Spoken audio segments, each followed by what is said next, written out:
What if I told you that right now, deep in northern Afghanistan, thousands of workers are digging through one of the harshest deserts on Earth? But they're not searching for oil or buried treasure. The Taliban are building something that could completely change Central Asia's future. Keep watching to find out what the Taliban are up to. The desert canal that could change South Asia's power dynamics. Let's start with the project that has everyone talking, the Kosh Tepa Canal. About 400 kilometers north of Kabul, in the middle of a barren desert, the Taliban are building what's being called the largest man-made canal in all of Asia. This thing is massive, around 115 kilometers long, wider than California's aqueduct, and designed to divert nearly 20% of the Amu Darya River, which happens to be one of Central Asia's most important water sources. Once it's complete, the canal could irrigate more than 550,000 hectares of farmland. That's an area larger than the entire U.S. state of Delaware. For a country that's spent decades relying on food imports and foreign aid, that's a game changer. Afghanistan could, for the first time in modern history, grow enough to feed itself. Right now, more than 6,000 workers are on site, running excavators and bulldozers around the clock, cutting through desert terrain that most engineers would call impossible to work in. The total project is estimated to cost around $684 million, and the Taliban have already invested more than $100 million of their own funds, which, if you think about it, is a big deal for a government that doesn't even have access to international banking systems. But here's where things get interesting. The same river that feeds this canal also provides water to Uzbekistan and Turkmenistan, two countries that rely heavily on it for their cotton industries. By diverting 20% of the flow, Afghanistan is effectively rewriting the region's water politics. Neighboring governments are worried this could trigger droughts or cripple their harvests, while the Taliban insists they're simply taking their fair share. And that's really the bigger picture here. This isn't just a construction project, it's a power move. Water has always been one of Afghanistan's most valuable resources, and for the first time, the Taliban are using it not as a bargaining chip, but as a foundation for control. They're not just building canals, they're building leverage. And while this canal may be the most visible project, it's far from the only one, because just outside Kabul, another construction effort is reshaping the country's entire capital. Kabul's New City. Rebuilding or reinventing? Before we begin on this one, let's give you some good news. We're doing a giveaway for a $200 Amazon gift card when we hit 3,000 subscribers. Make sure to smash that subscribe button and comment below so we know to add you into the raffle. Thanks and best of luck to everyone who enters. Now, back to the story. And this project almost sounds like something out of a development expo. Not a country recovering from decades of war. It's called Kabul New City, and it's one of the most ambitious urban development projects anywhere in Asia right now.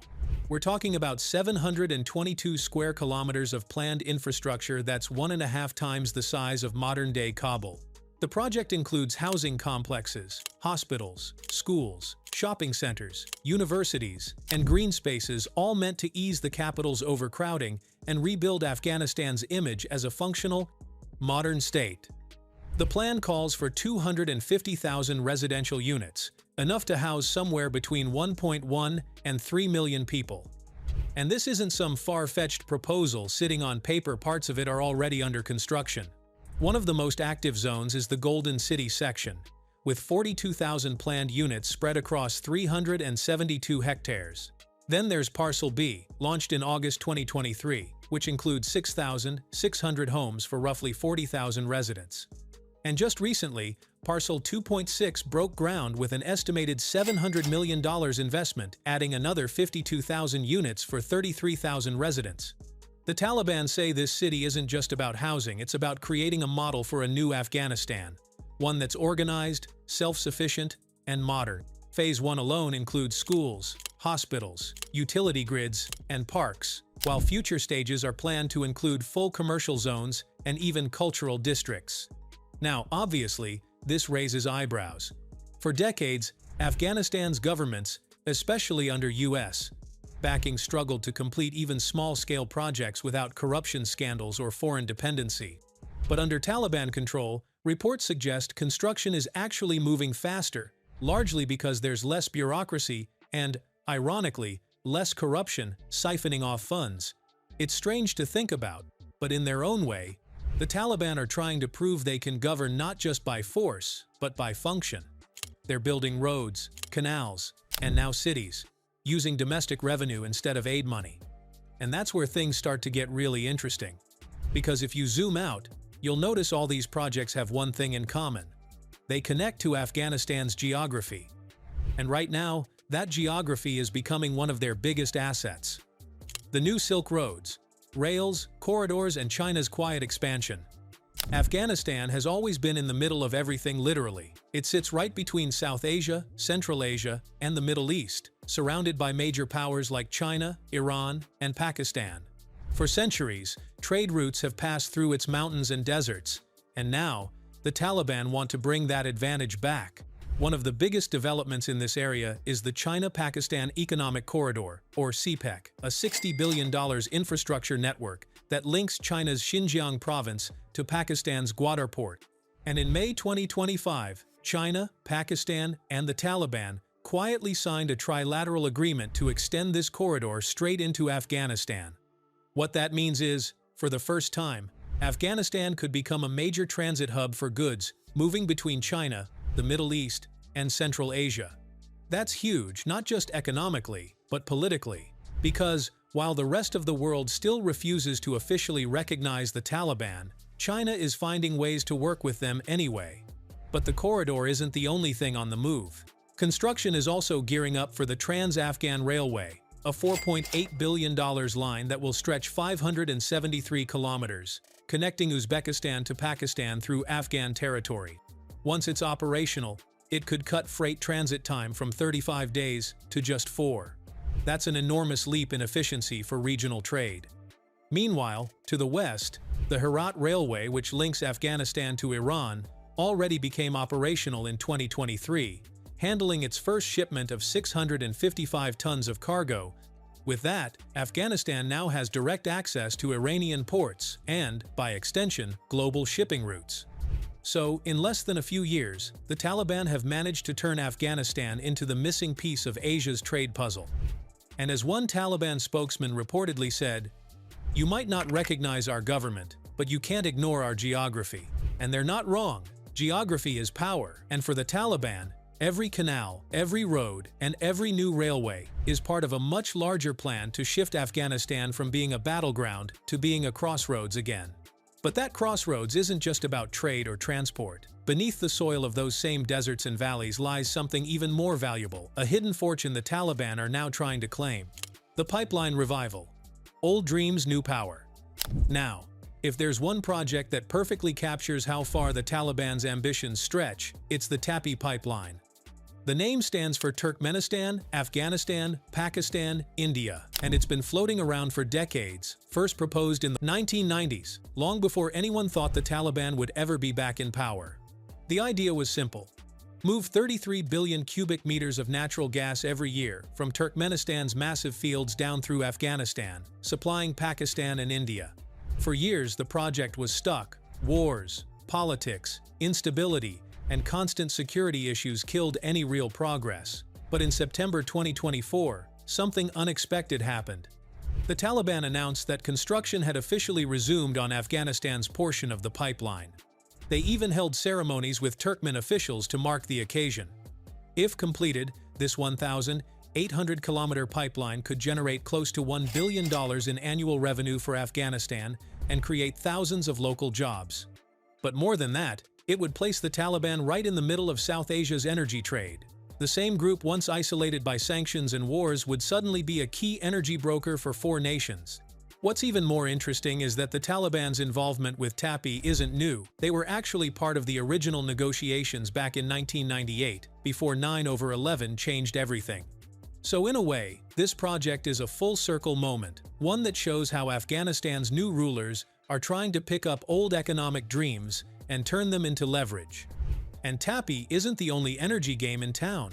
The Taliban are also looking to expand electricity networks through another ambitious project that stretches across borders, one that could light up homes from Kyrgyzstan to Karachi. Power lines across borders. The Casa 1000 project. While oil and gas tend to grab headlines, electricity is quietly becoming one of the Taliban's smartest plays. The Casa 1000 project. short for Central Asia-South Asia, is a $1.2 billion energy transmission line that will move clean hydroelectric power from Kyrgyzstan and Tajikistan all the way through Afghanistan into Pakistan. Here's how it works. Those mountainous northern countries have huge rivers and tons of hydropower, but not enough demand to use it all. Meanwhile, Pakistan and Afghanistan have the opposite problem, growing cities and factories that need electricity but don't have enough generation capacity. The CASA 1000 project is meant to bridge that gap. Once it's operational, it'll transmit 1,300 megawatts of electricity, enough to power more than 1 million homes. Afghanistan alone would keep 300 megawatts for its own use, while the rest flows south into Pakistan. Now, here's the interesting twist. Despite not officially recognizing the Taliban government, the World Bank actually approved resuming this project in 2024. They set up a ring-fenced financial system where all the money stays outside Taliban control, but the construction still moves forward.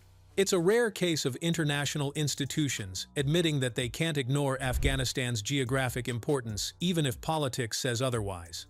For the Taliban, this is about more than electricity. It's a signal that Afghanistan can still participate in regional infrastructure even without formal recognition. And every time a transmission tower rises on Afghan soil, it reinforces that same quiet message. We're here, we're building, and the world still needs us. But energy and trade are just one part of the equation. What really powers all this construction financially and strategically lies deep underground. Beneath their feet, trillions in hidden minerals. If you've ever wondered why so many powerful nations have always had an interest in Afghanistan, here's your answer. Minerals. Under the country's mountains and deserts lie trillions of dollars worth of untapped resources. Lithium, copper, iron, cobalt, and rare earth elements, all critical for the global tech and electric vehicle industries. For years, these minerals were known but untouched. Political chaos and poor infrastructure made mining nearly impossible. But now, the Taliban are trying to change that.